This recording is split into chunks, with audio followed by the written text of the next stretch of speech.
अस्सलाम वालेकुम दोस्तों। आज हम बात करने वाले हैं कोरोना का इम्पैक्ट पाकिस्तान के ऊपर और कोरोना का इम्पैक्ट पूरी दुनिया के ऊपर।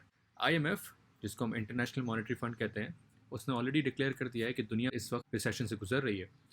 लेकिन साथ साथ उन्होंने ये भी कह दिया है कि ये रिसेशन 2008 के भी रिसेशन से ज़्यादा बुरा हो सकता है। आईएमएफ का ये भी मानना है कि after the great depression of 1930s this could be one of the worst depression. We anticipate the worst economic fallout since the Great Depression. Using the available data आज हम बात करने वाले हैं कि इसका क्या इम्पैक्ट होगा इकॉनमी के ऊपर, आपकी जॉब के ऊपर, आपके बिजनेस के ऊपर, स्मॉल मीडियम इंटरप्राइजेस के ऊपर, बड़े बड़े कॉर्पोरेट्स के ऊपर। तो आज ओवरऑल हम इसके ऊपर डिस्कशन करेंगे। पहले तो हमें ये समझना पड़ेगा कि economic slow down, economic depression और इकोनॉमिक रिसेशन में क्या फ़र्क होता है। जब आपका GDP rate comparatively last year के मुकाबले में कम होता है, नेगेटिव नहीं होता, लास्ट ईयर के मुकाबले में, फॉर एग्जांपल आपने अगर 6% ग्रोथ ली है और इस साल आपने 4% ग्रोथ ली है तो 2% माइनस में वर्सेस लास्ट ईयर, तो इसको कहते हैं economic slow down. Slow down को बेहतर तरीके से समझने के लिए हम पाकिस्तान की एग्जांपल लेते हैं। 2017 में पाकिस्तान का जो जीडीपी ग्रोथ रेट था वो 5.5% था। 2018 के अंदर हमारा ग्रोथ रेट 5.8% हो गया, विच इज़ वेरी गुड। लेकिन 2019 के अंदर हमारा जो ग्रोथ रेट है वो 3.3% के ऊपर आ गया। अब ये जो 5.8 से 3.3% के ऊपर ग्रोथ रेट आया, जिसका मतलब है 2.5% का अप्रॉक्सीमेटली ड्रॉप है। ये ड्रॉप नेगेटिविटी नहीं है। 3.3% की ग्रोथ पाकिस्तान ने स्टिल शो की, but compare to last year हमारी ग्रोथ कम हो गई। इकोनॉमिक रिसेशन को समझने के लिए हम कनाडा की एग्जांपल ले लेते हैं। कनाडा के अंदर आपने नोटिस किया होगा 2008 के रिसेशन के बाद उनका जो ग्रोथ रेट है वो -3% पे चला गया था।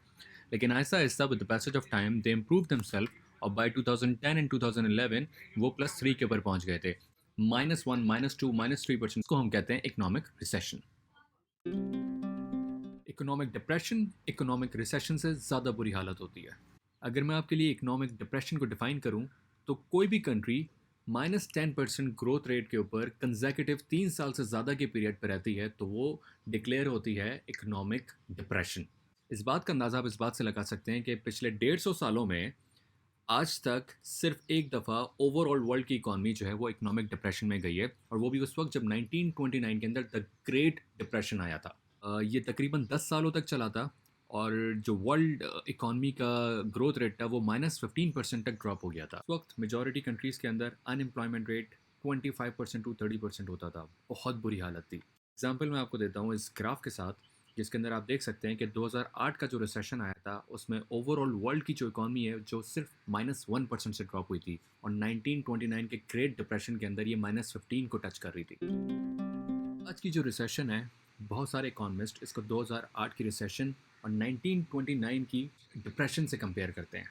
लेकिन मेजॉरिटी ऑफ द इकोनॉमिस्ट का ये मानना है कि आज का जो रिसेशन है वो 2008 के रिसेशन से भी ज़्यादा बुरा होने वाला है, और डेटा से अभी आहिस्ता आहिस्ता प्रूफ हो रहा है। एग्जाम्पल लेके चलते हैं फ्रांस की इकॉनमी पिछले 3 महीनों में लॉकडाउन की वजह से 6% ड्रॉप के ऊपर ऑलरेडी आ चुकी है।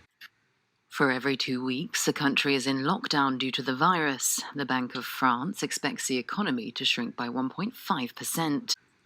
फ्रांस की इकॉनमी का 1945 के बाद सबसे बुरा ग्रोथ रेट है 6% का। इसी तरीके से जर्मन पे चलते हैं। जर्मन की इकॉनमी 10% एक्सपेक्टेड है नेक्स्ट क्वार्टर में डाउन पे जाएगी because of this corona lockdown. छोटी सी बात कर लेते हैं कि 2008 के रिसेशन में और 2020 के रिसेशन में क्या फ़र्क है। 2008 में जब रिसेशन आया था बैंकरप्ट हो गए थे, लेकिन इकोनॉमी का जो पहिया है वो चल रहा था।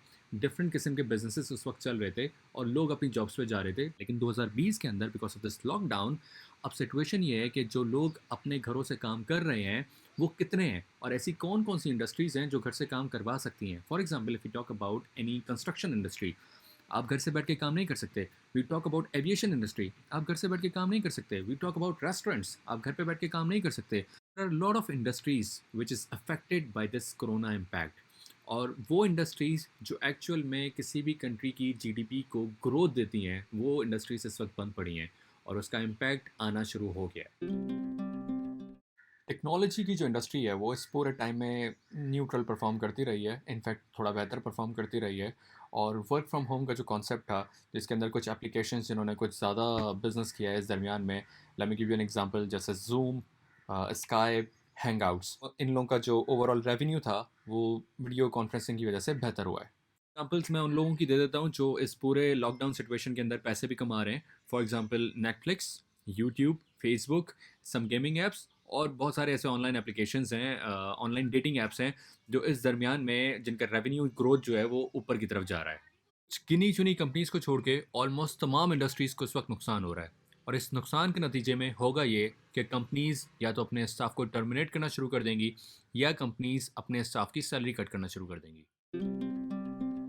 इंटरनेशनल लेबर ऑर्गेनाइजेशन का कहना है कि इस वक्त 38% लोग ऐसे हैं जो रिस्क पर हैं, जिनकी सैलरीज कट हो सकती हैं या हो गई हैं, या जिनकी जॉब जा सकती है या चली गई है। According to International Labour Organization 1 billion workers इससे अफेक्ट होंगे पूरी दुनिया के अंदर। अब आपने इस सिचुएशन में क्या करना है, क्योंकि देर आर हायर चांसेस कि जब आपकी जॉब रिज्यूम हो तो मे भी आपका एम्प्लॉयर आपको कहे कि thank you very much, we can not work with you any more.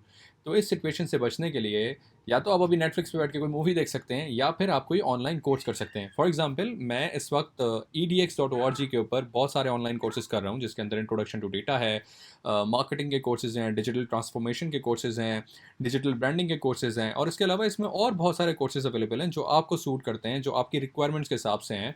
It is not important कि आप लाजमी कोई ऐसा स्किल सीखें जो कंप्यूटर टेक के लिए बड़ा इंपॉर्टेंट हो। If you are not computer savvy that's fine, you can also learn painting, you can also learn कोई म्यूजिकल इंस्ट्रूमेंट प्ले करना, वेबसाइट बनाना सीख सकते हैं, आप कोई नई लैंग्वेज सीख सकते हैं, आप कोडिंग सीख सकते हैं। You can also learn some video editing, you can also learn some Photoshop software or picture editing. There are infinite opportunities available online. अब थोड़ी सी पॉजिटिविटी की तरफ बात कर लेते हैं कि ये रिसेशन कब ख़त्म होगा, और इस रिसेशन के ख़त्म होने के बाद क्या इम्पैक्ट होगा इसका पाकिस्तान के ऊपर और क्या इम्पैक्ट होगा इसका वर्ल्ड के ऊपर। तो बहुत सारे इकोनॉमिस्ट का मानना है कि जब ये रिसेशन ख़त्म होगा तो ऑटोमेटिकली इकॉनमीज़ दोबारा से ग्रो करना शुरू हो जाएंगी। अभी मैं आपको ग्राफ के थ्रू दिखाता हूँ कि यूएस की इकॉनमी में जब भी माइनस की तरफ ट्रेंड गया है तो उस इकॉनमी ने कितनी जल्दी बाउंस बैक किया है। Similarly there are very high chances कि जब पाकिस्तान की बात आएगी तो इंशाल्लाह पाकिस्तान की इकॉनमी भी अपवर्ड्स की तरफ जाएगी और एक अच्छा इम्पैक्ट देगी ओवरऑल। अब आखिर में थोड़ी सी बात कर लेते हैं इकनॉमिक रिलीफ पैकेज की, कि पाकिस्तान की गवर्नमेंट ने पाकिस्तान के इकनॉमिक रिलीफ पैकेज के लिए कितने पैसे अनाउंस किए हैं। मैं आपको दिखाना चाहता हूँ। ऑलमोस्ट यूएस डॉलर्स के अंदर 8 बिलियन यूएस डॉलर जो है वो डिसाइड हुए हैं as a economic relief package, जो कैटेगरी वाइज आपके सामने मैंशनड है। रिलीफ टू सिटीजन्स कितना जाएगा, support to business and economy के लिए कितना आएगा, और इमरजेंसी रिस्पांस के लिए कितना आएगा। दिस 8 बिलियन डॉलर्स अगर मैं कंपेयर करूं ओवरऑल वर्ल्ड के साथ कि दुनिया जहान में सबसे ज़्यादा किसने इकनॉमिक रिलीफ पैकेज दिया, तो of course US who have invested $2.3 trillion in this. लेकिन compared to Japan who's only investing 5.2 billion and compared to maybe Argentine 4-5 billion, Pakistan ने 8 billion का economic relief package announce किया है, which is very good compared to the size of the economy and compared to the overall growth of Pakistan economy. I hope you have liked this video. अगर आपको ये पसंद आया please अपने दोस्तों के साथ, अपने रिश्तेदारों के साथ इसको शेयर कीजिए, और मुझे फीडबैक सेक्शन में प्लीज़ अपने कमेंट से बताइए कि आपको इस पूरे सिनेरियो के बारे में क्या लगता है और आप क्या समझते हैं कि मूविंग फॉरवर्ड पाकिस्तान की सिचुएशन कैसी होगी और हम इस सारी सिचुएशन से कैसे बाहर निकलेंगे। Thank you very much.